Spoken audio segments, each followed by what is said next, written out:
ओम साई राम। तो दोस्तों, आज हम पतंजलि योग सूत्र का चैप्टर 2 योग और अभ्यास और वैराग्य, आज इसके बारे में हम थोड़ा सा डिस्कस करेंगे। तो जैसा कि पतंजलि जी ने हमें पिछले चैप्टर में बताया कि तुम्हारी सारी पीड़ाओं का जो कारण है वो मन है, जो जिसने तुम्हें अपना गुलाम बना के रखा है। एक्चुअली मालिक तो तुम हो, लेकिन उसने अपनी वृत्तियों में तुम्हें फंसाकर तुम्हें जो है अपना गुलाम बना रखा है। और आपको याद ही होगा कि हमने लास्ट चैप्टर में 5 वृत्तियां पढ़ी थी जिसमें हमें मन फंसा के रखता है: प्रमाण, विपर्य, विकल्प, विनिद्रा और स्मृति। तो वो कहते हैं कि इसके पार जाने के लिए सबसे पहली सीढ़ी उन्होंने पहले ही चैप्टर में हमें बताई, अनुशासन।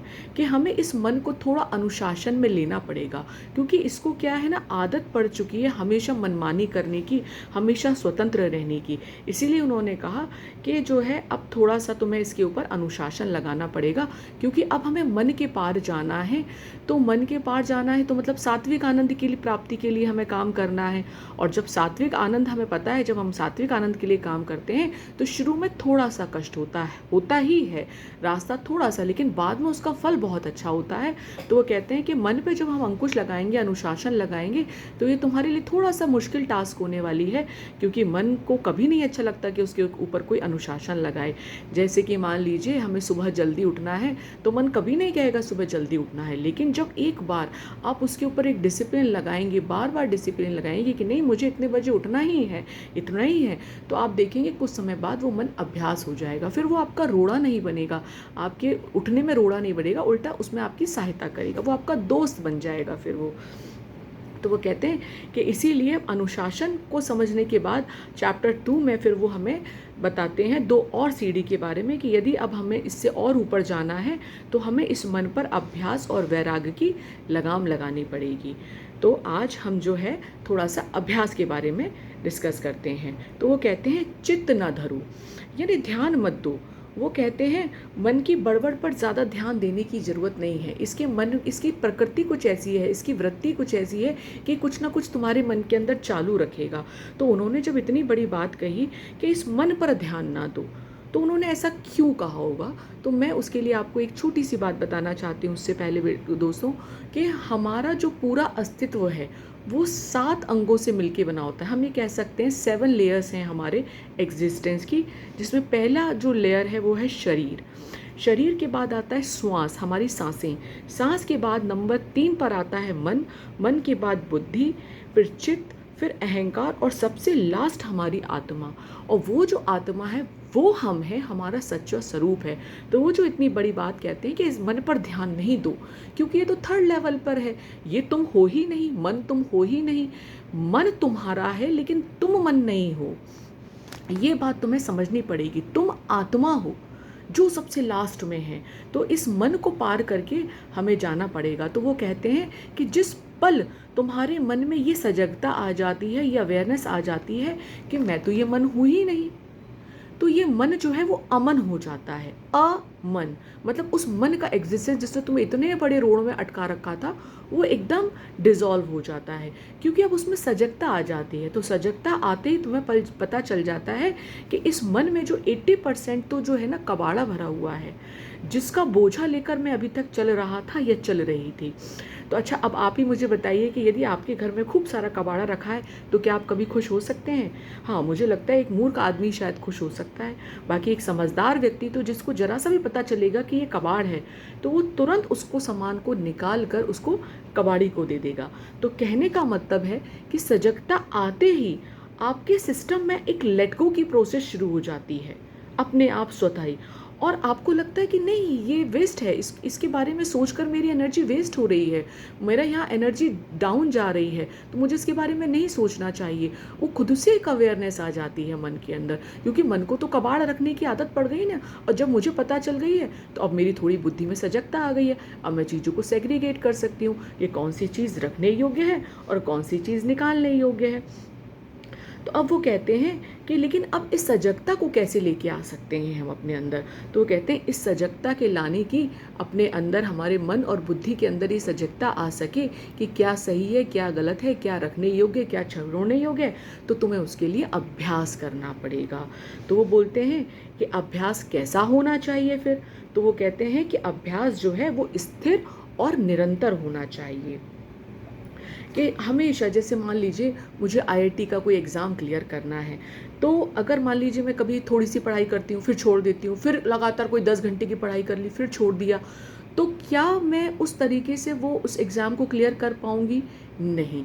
तो हमें मालूम है कि जब हमारा गोल थोड़ा सा मुश्किल है, और कोई भी गोल हो, चाहे कोई भी मुश्किल भी गोल हो, चाहे कोई इजी भी गोल हो, लेकिन मुझे ऐसा लगता है कि उसको प्राप्त करने के लिए हमें एक निरंतरता अपने अंदर रखनी होती है और स्थिरता भी रखनी होती है, तभी जाके हम अपने गोल को अचीव कर पाते हैं। तो वो कहते हैं इसलिए तुम्हारा अभ्यास जो है, ऐसा नहीं होना चाहिए 2 दिन कर लिया, 4 दिन कर लिया, फिर छोड़ दिया, अरे 1 दिन में क्या फ़र्क पड़ता है, छोड़ो आज मन नहीं है। तो वो कह रहे नहीं, ऐसा नहीं होना चाहिए। तुम्हारा जो अभ्यास है वो बहुत ही जो है स्थिर और निरंतर होना चाहिए। अब मन के साथ क्या अभ्यास करना है बार बार, वो कहते हैं कि अब मन को क्या अभ्यास कराना है, ये तो अभ्यास समझ लिया। तब वो कहते हैं कि तुम जरा ध्यान से देखो कि तुम्हारा मन जो है ना, ज़्यादातर पास्ट या फ्यूचर में रहता है। या तो वो पास्ट के दर्द पकड़े हुए बैठा हुआ है, या फिर वो फ्यूचर के भय पकड़े हुए बैठा है, वो वर्तमान में रहता ही नहीं है। तो अब हमें बार बार ये अभ्यास करना है, बार बार ये अभ्यास करना है कि जब भी मन पास्ट के दुखों में, पीड़ाओं में, इन सबों में जाए, या फ्यूचर में आने वाले मिलने वाले आनंद या भय, दोनों किसी भी स्थिति में पहुँचे, तो उसको पकड़ पकड़ के हमको जो है वर्तमान में लाना है। और हमें उसको बोलना है कि पास तो गया, वो तो जा चुका है, अब उसको पकड़ने का कोई लाभ नहीं है। हाँ, बस उससे हम एक लाभ ले सकते हैं कि जो हमारे पास्ट एक्सपीरियंसेस वो हमें कुछ अनुभव दे के जाते हैं, तो उस अनुभव को अगर हम सही तरीके से अपने जीवन में यूज़ करें तो पास्ट हमारे लिए यूज़फुल हो सकता है। अदरवाइज़ पास्ट अब जा चुका है, उसका एग्जिस्टेंस नहीं है, तो पास्ट की पीड़ाओं को पकड़ने का कोई फ़ायदा नहीं है। वो कुछ ऐसा है जैसे कि मान लो पास्ट के गार्बेज को, एक कूड़ेदान को लेके हम जिंदगी भर अपने साथ आगे ढो रहे हैं। तो सोच लीजिए हम कितना स्टिंग करने लगेंगे, हमारे आसपास से बदबू आने लगेगी। तो और अगर मान लीजिए पास्ट की कुछ अच्छी, वो कहते हैं अच्छी कुछ यादें हैं, तो वो तो चलो फिर भी एक फ्रेग्रेंस दे रही हैं, तो आप उनको साथ में लेके चल सकते हो, क्योंकि वो एक खुशबू दे रही हैं। लेकिन ऐसी पीड़ा, ऐसे दर्द जो अब किसी उनको कोई मतलब ही नहीं है, तो वो कहते हैं उन्हें छोड़ दो। और वो कहते हैं कि और जो तुम्हारा आने वाला समय है, जो तुम्हें लगता है कि भविष्य की चिंता या उसमें कुछ मुझे आनंद मिलेगा, तो वो भी अभी आप उस पर ट्रस्ट नहीं कर सकते, क्योंकि जो फ्यूचर में जो वो खुशी मिल रही है ना, उसका भी कोई अस्तित्व नहीं है, क्योंकि वो कल होने वाला कल है। वो हो भी सकता है, नहीं भी हो सकता है। कल मेरे पास बहुत पैसा होगा, कल मैं कलेक्टर बन जाऊंगा। तब वो कहते हैं कि हाँ, वो सच हो भी सकता है, नहीं भी हो सकता है, लेकिन फ्यूचर अनसर्टेन है। तो फिर सर्टेन क्या है? तो वो बोलते हैं वर्तमान क्षण, जिसमें हम रहते ही नहीं हैं। तो वो बार बार जो है ना, हमें अपने उस मन को आने वाले कल की चिंता से भी निकाल कर, पुराने सारी पीड़ाओं से निकाल कर, बार बार हमें जो है वर्तमान में अपने क्षण को लाना है।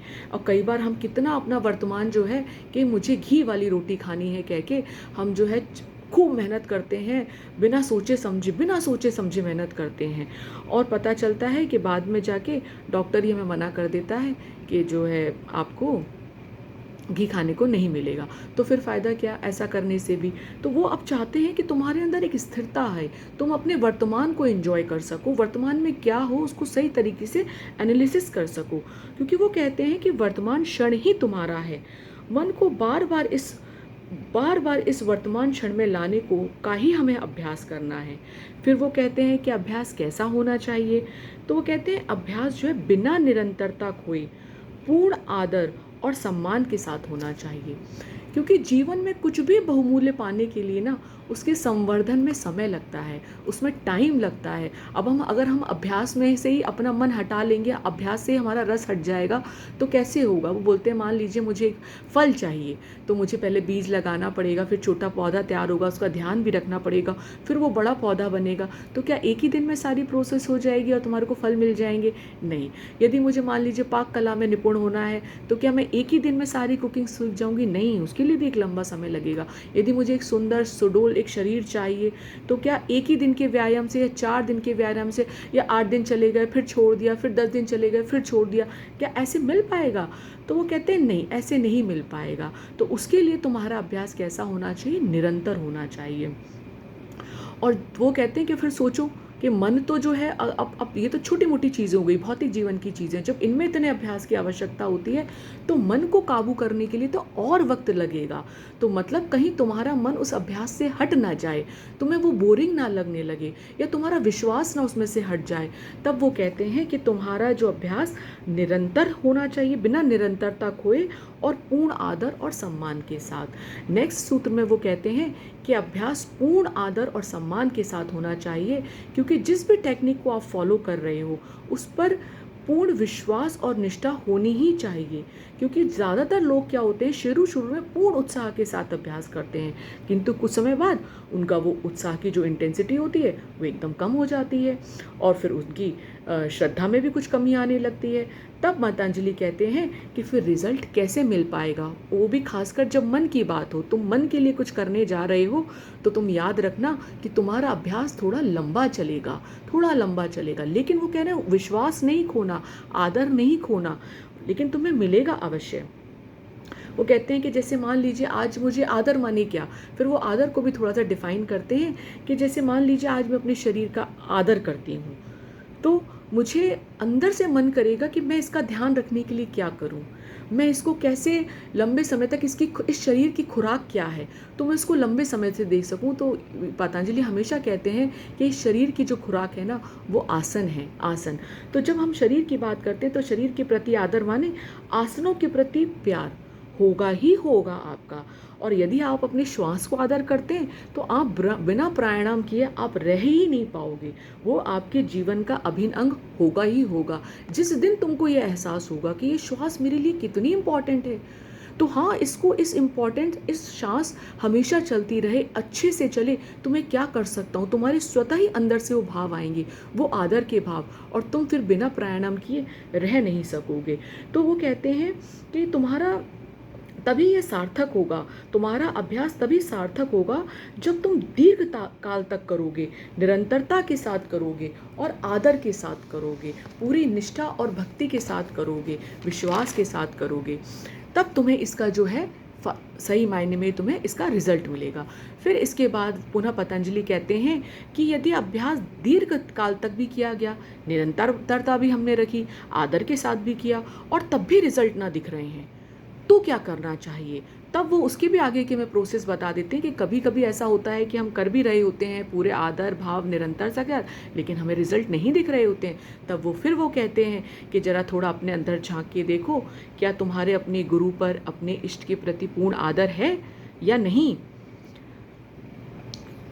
या जो आपने अपना जो कर्म और अभ्यास करते, जो भी कर्म अभ्यास किया तो उसके करते हुए क्या गुरु में आपने पूरी श्रद्धा और आदर दिया कि नहीं दिया, यानी उसका सम्मान करो। यहाँ पर ये वो इस सूत्र में ये बताते हैं कि कुछ भी काम करते वक्त, कोई भी अभ्यास करते वक्त हमेशा अपने गुरु और इष्ट का, या जिनकी आप कोई टेक्निक फॉलो कर रहे हो अपने मन के लिए, तो उन पर पूरी श्रद्धा रखना बहुत आवश्यक है, उसका सम्मान करो, क्योंकि उनको आदर न देने से ना उनको कोई हानि नहीं होती। आप उनको थोड़ा सा सम्मान नहीं देंगे तो उन्हें कोई दिक्कत नहीं होने वाली है, लेकिन वो कहते हैं लेकिन तुम्हारा बहुत बड़ा नुकसान हो जाएगा, बहुत बड़ा नुकसान हो जाएगा, बहुत कुछ तुम अपना खो देते हो। तब वो कहते हैं कि गुरु की कृपा के साथ ही तुम्हारा अभ्यास फलित होता है। तो पहले उन्होंने बता दिया हमें अभ्यास करना है, अभ्यास कैसा होना चाहिए, स्थिर और निरंतर होना चाहिए, दीर्घ काल तक होना चाहिए, पूर्ण आदर के साथ होना चाहिए। और यदि तुम ये भी कर रहे हो तो बस उसमें फिर एक ही चीज़ की कमी रह गई है कि अपने गुरु में और अपने इष्ट में पूर्ण विश्वास रखो और श्रद्धा के साथ करो, क्योंकि उनकी कृपा से ही तुम्हारा अभ्यास फलित होगा। जैसे एक अच्छा खिलाड़ी है वो सदैव अपने एक शिक्षक का सम्मान करता है, क्योंकि उसको पता है कि वही मेरा मार्गदर्शन कर सकता है, चाहे वो कितना भी अच्छा खिलाड़ी हो, उसको मालूम है मैं बहुत अच्छा खेलता हूँ, लेकिन उसके बावजूद भी उसको हमेशा एक मार्गदर्शन की आवश्यकता होती है, एक गुरु की आवश्यकता होती है। तो इस प्रकार से वो हमें पतंजलि अपना जो है अभ्यास का एक नियम देते हैं। तो दोस्तों आज हमने समझा अभ्यास, अब इसके अगले उसमें हम समझेंगे जो दूसरा टूल उन्होंने हमें दिया कि कैसे हमें इस मन के पार जाना है, वो है वैराग्य। तो आज हम अपना यही ख़त्म करते हैं। Thank you so much. जय गुरुदेव।